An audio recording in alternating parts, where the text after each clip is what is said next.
আলহামদুলিল্লাহ, শিক্ষকদের দারুণ সুখবর নিয়ে একটি সুখবর বার্তা।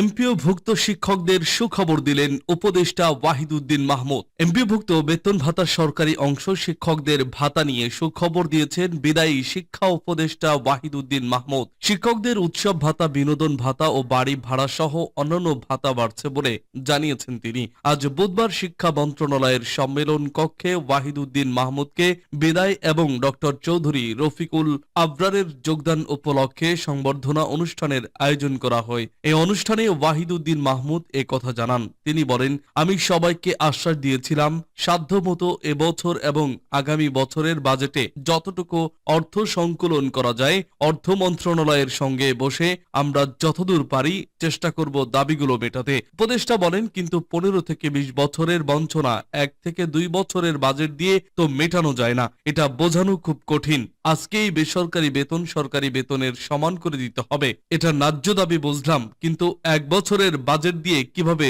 15 বছরের বৈষম্য ঠিক করা যায়, কিন্তু শুরুটা করা দরকার, সেই শুরুটা আমরা করে দিয়ে যাচ্ছি। ওয়াহিদুদ্দিন মাহমুদ বলেন, তাদের এমপিওভুক্ত শিক্ষক উৎসব ভাতা, বিনোদন ভাতা, বাড়ি ভাড়া, চিকিৎসা ভাতা এবছরের ঈদুল আজহা থেকে শুরু করে আগামী বছরের বাজেট থেকে অন্তত কিছু বাড়াতে পারবো। এখানেও আমি ঘোষণা দিচ্ছি না কত বাড়াবো, আমি জানি সেটুকু বাজেটের মধ্যে এবছর এবং আগামী বছরের বাজেটের মধ্যে প্রভিশন রাখা হচ্ছে। শিক্ষকদের অবসর এবং কল্যাণ ভাতার জন্য একটা তহবিল তৈরি করা হচ্ছে জানিয়ে বিদায়ী উপদেষ্টা বলেন, এবছরই কিছুটা তৈরি করা হয়েছে, আগামী বাজেটে আরো রাখা হবে। তবে পুরো ফান্ডটাকে টেকসই করতে হলে 1 থেকে 2 বাজেটে হবে না, ভবিষ্যতে 3 থেকে 4 বাজেটে আশা করি এটার সমাধান হয়ে যাবে। অবসর এবং কল্যাণ ফান্ডে টাকা এমন একটা ব্যাংকে ইচ্ছা করে রাখা হয়েছিল যে ব্যাংকটাতে আর টাকা পয়সা নাই, কিছু ফান্ড এমনিতেই চলে গেছে অন্য জায়গায়, যোগ করেন ওয়াহিদুদ্দিন